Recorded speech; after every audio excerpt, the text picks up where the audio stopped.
Hi everyone and welcome to ISM 301. I want to give you guys your content for week 2 because there is going to be an outage of BB Learn for starting tonight from 10 p.m. to tomorrow 8 a.m. So I'm trying to get this uploaded for you. So today we're going to talk about practicing good ethics. And we're going to do this. Okay, so here's our triangle of ethics. Okay, we have personal morality, which is what you believe and value.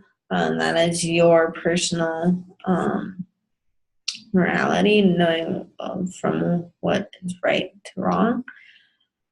This is influenced by family, friends, and acquaintances.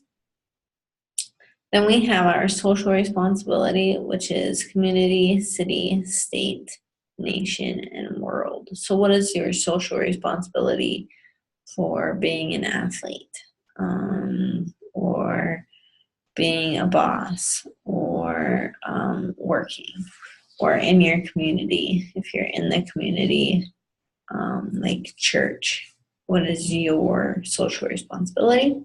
And then we have our professional ethics, which is how we treat our supervisors, peers, athletes, and colleagues. So how do you treat them? Someone said, I believe it was Teddy Roosevelt, said that ethics is, or the law is socialized ethics. So ethics is all about how we treat each other. I cannot go up to someone and start swearing at them and calling them MFers. I can't do that. That's not my professional ethics, that's not my social responsibility, nor is that my personal morality. So all three things are playing into ethics and how I treat other people.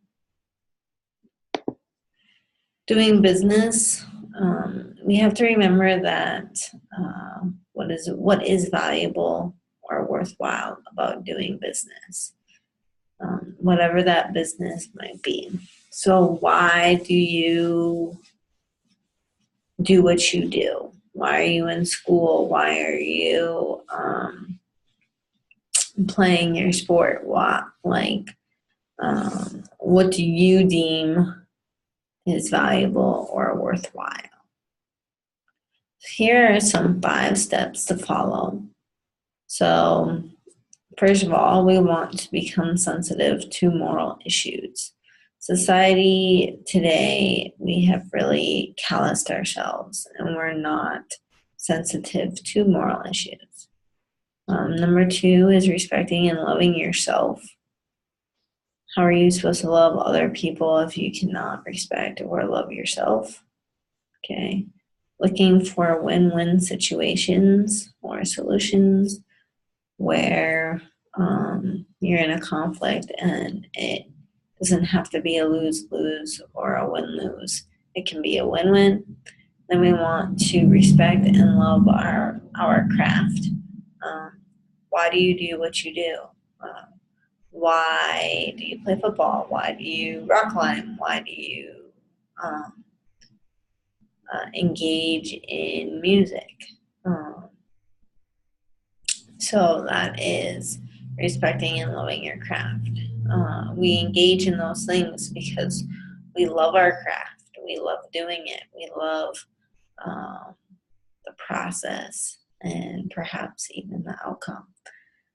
And then number 5 is searching for moral excellence.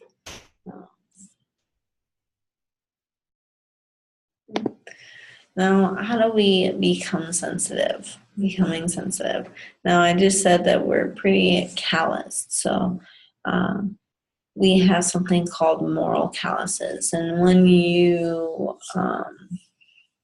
moral calluses. Now, if you don't know what calluses are, they are something that you get on your skin when you've been working really hard and long hours. So your skin is nice and soft, and then it gets rough and rough and rough, and then it builds a callus to protect that part of the skin. The same thing goes for moral callousness. Okay. How do they develop? They frequently appeals to everybody else is doing it. So just like Lance Armstrong, he was like, well, everyone's doing it. You should do it too. This is the first step of moral callousness, okay? The inability to distinguish between what is acceptable and what is not. No rules against it. Behavior must be okay. This is interesting because when we don't have the inability to distinguish between what is acceptable and what is not, what do we do? And so, you might say, okay, there's no rule against it, so it's okay. That's how the moral callous occurs. And then the last thing is difficulty in telling morally sound concepts. Okay.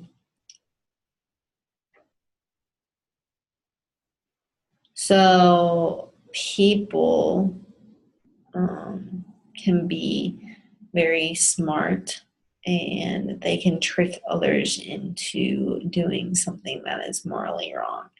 And so if you don't know the difference between morally sound concepts and trickery, that is another way of becoming morally calloused. We also have the saying, if you're not caught, nothing wrong happened, and whatever works is right. That is relativism, and as we discussed last time, relativism is real, and that is the social and cultural ways of like, I can do this and not affect people around us. That is relativism, and there is, if you go down relativism, you can get into some serious trouble. So we want to stay away from relativism, and there is definitely something that is right and always something that is wrong.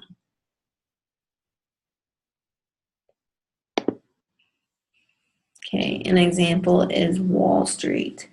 Or another example is the Enron scandal which happened to California, the blackouts, the rolling blackouts. Enron was doing unethical behavior, and the people that worked there, they knew it was wrong, but they didn't say anything. They just went to work and did it. And this is dangerous because you can go to jail for that. And we need to know that it is wrong, and we need to have the courage to stand up and say what is right. So how do we remove calluses? We want to make promises. We are going to be looking out for harm and looking out for selfishness. So we're going to examine some issues. So making promises. Okay. You might make a promise to play hard, to play by the rules. So all these athletes who are playing, they make these promises. They play by the rules, all of the rules, all of the time. Okay. Making promises is trustworthiness, and it's honesty. Okay. And if you don't keep those promises, then people will not respect you, people will not trust you, and your honesty will slowly dwindle away. So we're looking at moral values here. Furthermore, the work only to work only when we feel like it is not making a promise. I have a job.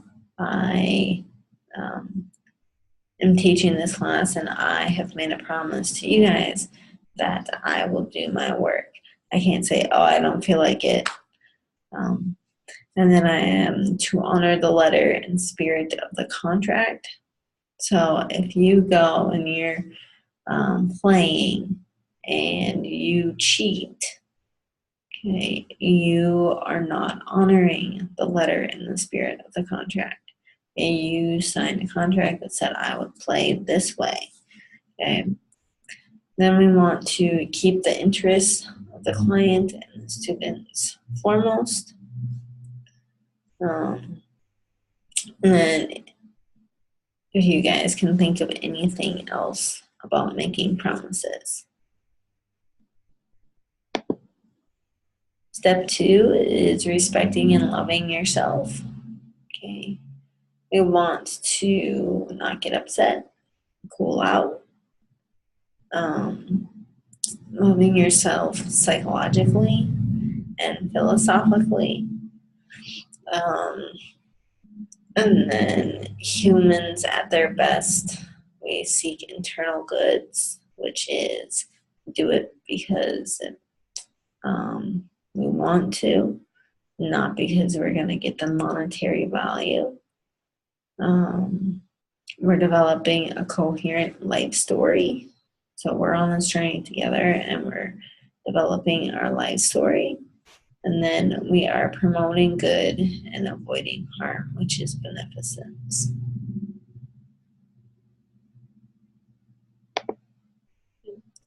Step 3 is looking for win-win solutions.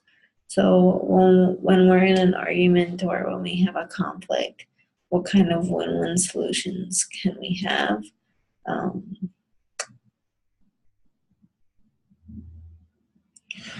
A win-win solution.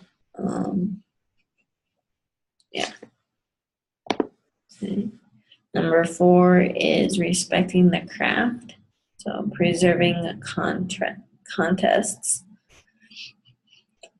Rules are the same for everyone. I can't go play and then someone else come and play and they're playing by different rules. This is not respecting the craft. If I'm playing you and you're playing me, we have both agreed to the same rules. We want to preserve an appropriate level of difficulty. So I'm playing someone, let's say in soccer. I want them to be at their best because this goes to preserving an appropriate level of difficulty.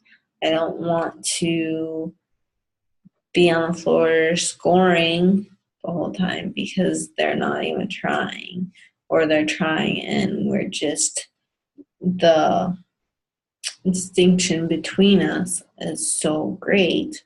Okay. Assure commitment to competition.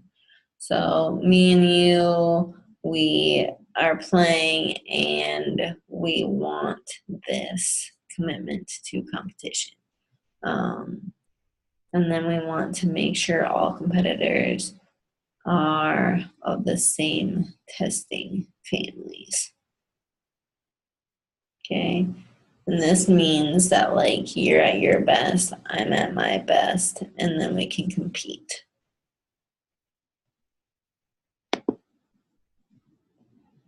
We want to be looking for moral excellence. Okay? And moral excellence helps us because then we are playing at our best. I know I'm at my best, I know you're at your best, and then we can compete together. And this goes into our personal morality and social responsibility and professional ethics.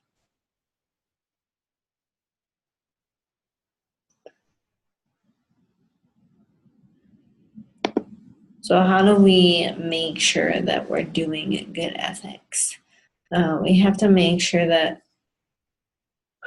we follow these 5 steps. And when there is a moral issue that arises, we can't turn our backs on it. We cannot say, oh, it's fine. It's not fine. Because if you don't address the moral issue, what are you telling the people around you?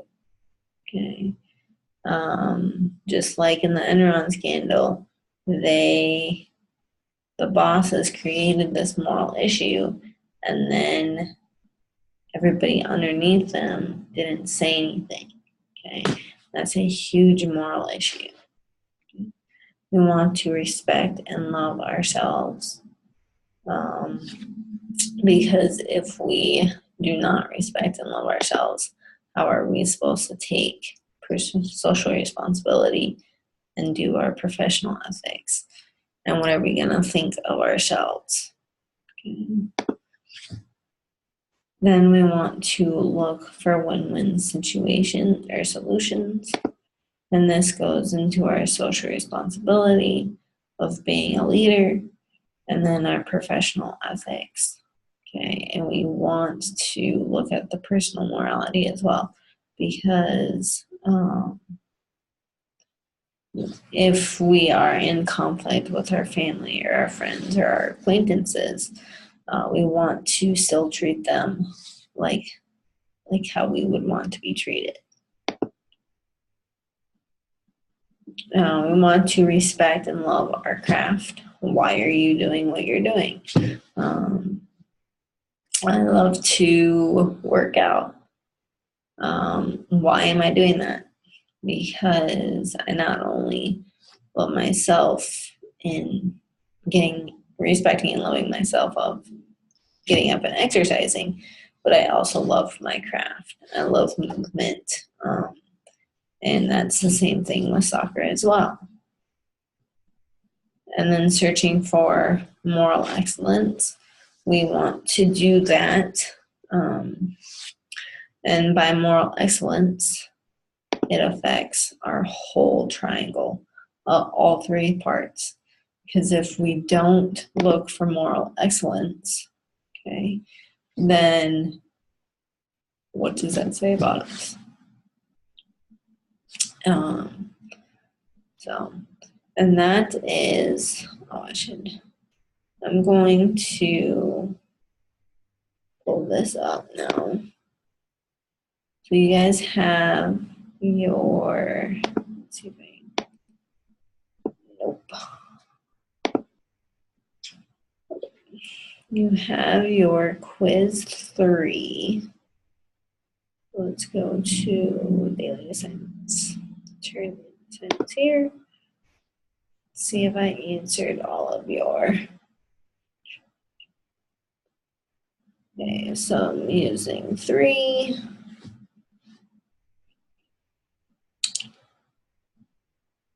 Okay. So, I need to discuss moral development. So moral development has 3 components that are really important. It's role modeling, education, and environment. Okay, and these go into your personal ethics or your triangle of ethics, because you are all affected by role models. And role models are the number one. You can't say environment and education cannot supersede role modeling. Role modeling is the number one number one influence of the moral brain. And so you can either have good role models or bad role models. Okay. And the second one is environment. And this is, who are you around? Where did you grow up? What kind of environment did you grow up? What kind of people were around you? And then we have education, which we are engaging in right now. So we have our education of elementary school, high school, or junior high, middle, or high school, and then college. And education helps because you get to see a broader sense of the world, and your perspective is growing through your education. So these are the three major factors of moral development. The fourth one is genetics. So genetics is really interesting because Dr. Stoll always says, choose your parents wisely. However, my argument is you can't choose your parents, but genetics does play a role. However, genetics is like the fourth one. So your role models, your environment, and your education can outplay your genetics for moral development.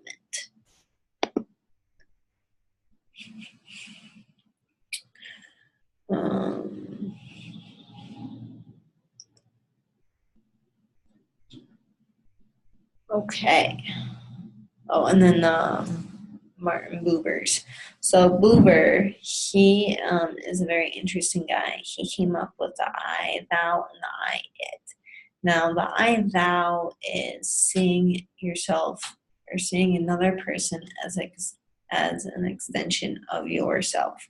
So if you look at your parents, let's say your father or your mother, and you see them as yourself, that is the I, thou. However, if you see them not as yourself, that is the I, it. Okay. And usually people have an easier time seeing people with disabilities as an I, it, because they are in wheelchairs. So you see the object before the person. So that is Martin Buber's I, thou, and you are supposed to answer the question of what methodologies would you use to employ carrying this out of getting to the I, thou. Okay.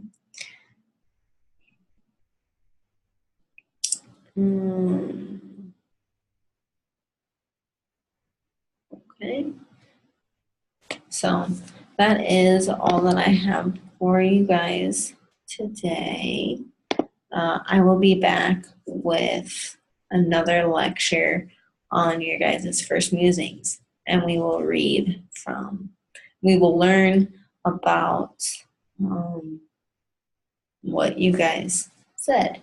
So, all right, everyone, goodbye.